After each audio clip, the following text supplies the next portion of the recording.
proud. I'm seeing faces here, mixed emotions, right? Some of you are smiling, some of you are not. Maybe you're anticipating the situation that will going to transpire this day. For you, this is a much anticipated day because most of your students is going to receive awards, right? Thank you, Okay, Dave. I'm Mamaya also pa si an Victoria alas educator, dos. and I know that this day is very important to students as much as to the parents, right? And later, all labor, all hardships and hard works will be paid off, right? So today, we are going to proceed to the most sacred part of our program. With no further ado, let us call on the school president of Riverside, none other than Pastor Arnulfo Paculio.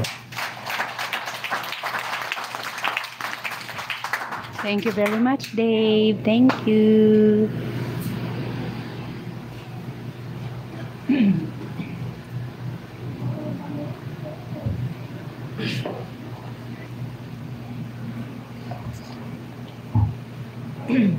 Good morning.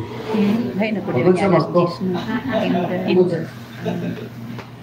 Tayo So, siguro. sa'yo rin kami naman. 10:30. Wala na kami ato palaban ko ani. Okay.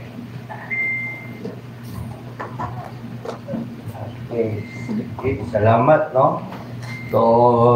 So we have together with us Sir Joseph. See what is letter says here. Tanoy o Robin Tanoy. Malisi, School Head, Principal, Molig Elementary School. Once again, isang bagsak pa po. Sir, with us, Sir Joseph. No, salamat. Dili-dali mag-aming dirikod. So, siguro ang ako din is a challenge sa us para niya ang atong kuandiha. May I have ito na siguro. Kaninang din sa iba pa akong tanaw. Hindi na akong makita.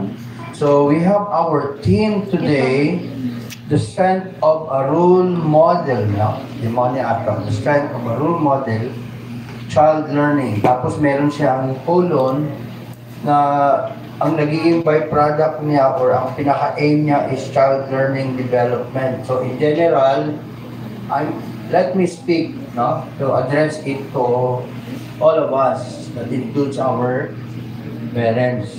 Pero in particular, para sa kanila, child learning development. Meron tayong verse na nakasulat dyan, 1 Corinthians 11:1, and to give reverence to the Word of God, honor, may I ask everybody to stand up, please.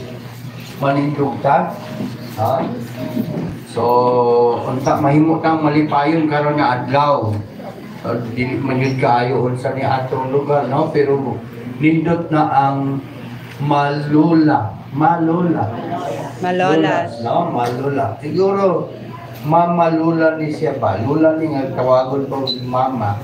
Oh, Malola. Malula. Isa lang ka-verse ang naadiha.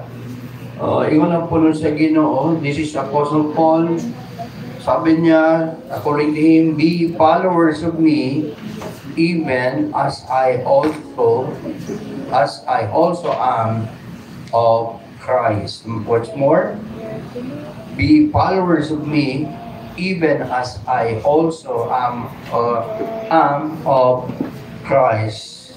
Okay, duko lang natin ito mga ulo. Let's come once again to the Lord for His blessings. Once again, Lord, once we invoke, Lord, we commit and we do pray, we do ask, Lord, sa imo panalangin, sa amo, karon na adlaw, karon sa moving up. The Lord help us to have that distinction and we will differentiate, Lord. What is the difference sa mauman school?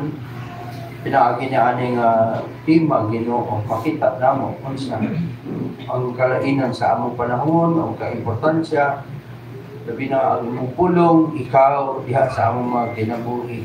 So I am addressing it, Lord, not just for the students, but as well as, Lord, especially para yun sa among mga ginikanan. As we have this team, role model, and the strength of it, kung makita ang tanaw mo, kung saan ka importansya.